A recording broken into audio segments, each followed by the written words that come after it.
और वंदे मातरम के जो स्टैंजा है वो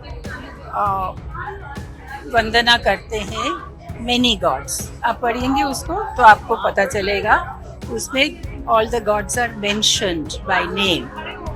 तो वो जो एक रिलीजन में विश्वास करते हैं उनके लिए मुश्किल है कहना कि वंदे काली, वंदे दुर्गा, वंदे, मुश्किल है।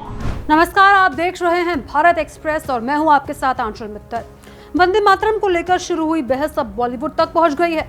दिग्गज अभिनेत्री शर्मिला टैगोर के बयान पर बीजेपी सांसद और अभिनेत्री कंगना रनौत ने तीखी प्रतिक्रिया दी है। कंगना ने शर्मिला टैगोर से कहा कि उन्हें हिंदू मुस्लिम सोच से बाहर निकलकर इस मुद्दे को देखना चाहिए। दरअसल देश में इन दिनों राष्ट्रगीत वंदे मातरम के पूरे गीत और उसके अलग अलग छंदों को लेकर बहस चल रही है। इसी बीच शर्मिला टैगोर ने कहा कि भारत में अलग अलग धर्मों को मानने वाले लोग रहते हैं, इसलिए वंदे मातरम के सिर्फ शुरुआती 2 छंद गाना ज्यादा उचित होगा। उनका तर्क था कि गीत के बाद के कुछ हिस्सों में हिंदू देवी देवताओं का उल्लेख आता है, जो एक भगवान को मानने वाले लोगों के लिए असहज हो सकता है। अब सुनिए उन्होंने क्या कुछ कहा। मेरा पॉइंट ऑफ व्यू है कि यहाँ पे काफ़ी रिलीजन के लोग रहते हैं, मजहब के लोग रहते हैं जो एक गॉड में विश्वास करते हैं, single God, not many God's. और वंदे मातरम के जो स्टैंजा है वो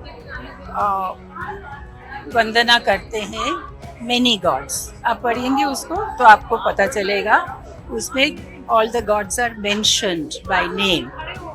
तो वो जो एक रिलीजन में विश्वास करते हैं उनके लिए मुश्किल है कहना कि वंदे काली, वंदे दुर्गा, वंदे, मुश्किल है।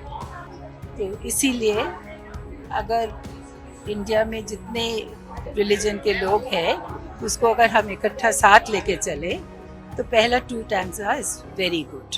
शर्मिला के इसी बयान पर कंगना रनौत ने सवाल उठाए हैं। कंगना ने कहा कि वो एक कलाकार के तौर पर शर्मिला टैगोर की इस सोच से हैरान है। उनके मुताबिक वंदे मातरम को सिर्फ धार्मिक नजरिए से देखने के बजाय इसके कलात्मक, ऐतिहासिक और राष्ट्रवादी महत्व को समझना चाहिए। कंगना ने कहा कि लोगों को हिंदू मुस्लिम के नजरिए से आगे बढ़कर सोचना चाहिए। उनका कहना है कि वंदे मातरम केवल किसी एक धर्म से जुड़ा गीत नहीं है, बल्कि भारत के स्वतंत्रता आंदोलन से जुड़ी एक महत्वपूर्ण रचना है। यह गीत लंबे समय से देशभक्ति और मातृभूमि के प्रति सम्मान की भावना का प्रतीक रहा है। वंदे मातरम की रचना बंकिम चंद्र चट्टोपाध्याय ने 19वीं सदी में की थी और आजादी की लड़ाई के दौरान ये गीत राष्ट्र चेतना का बड़ा प्रतीक बना। हालांकि इसके बाद के छंदों में देवी देवताओं के संदर्भ होने की वजह से समय समय पर इस धार्मिक और राजनीतिक इस पर बहस होती रही है। मौजूदा विवाद सिर्फ बॉलीवुड तक सीमित नहीं है। वंदे मातरम के कितने हिस्से गाए जाएं, इसको लेकर राजनीतिक दलों के बीच भी बहस तेज है। कांग्रेस की ओर से पार्टी कार्यक्रमों में शुरुआती 2 अंतरे गाने की बात सामने आई है, जबकि बीजेपी नेताओं ने इसका विरोध किया है। गृह मंत्री अमित शाह ने कांग्रेस के इस फैसले को लेकर कड़ी आपत्ति जताई है। ऐसे में अब कंगना रनौत और शर्मिला टैगोर की राय सामने आने के बाद ये मुद्दा एक बार फिर चर्चा में है। एक तरफ शर्मिला टैगोर इसे देश की धार्मिक विविधता और सभी समुदायों की भावना से जोड़कर देख रही है, वहीं कंगना इसे धर्म से ऊपर उठकर देशभक्ति और कला के नजरिए से देखने की बात कर रही है। फिलहाल सवाल यही है कि वंदे मातरम को लेकर ये बहस आने वाले दिनों में और कितना आगे बढ़ती है और क्या इसके सभी छंदों को लेकर देश में कोई नई सहमति बन पाती है। अब इस पूरे मामले को लेकर आप क्या राय रखते हैं, कमेंट बॉक्स में जरूर शेयर करें। सारी तमाम खबरों के लिए भारत एक्सप्रेस को जरूर सब्सक्राइब करें।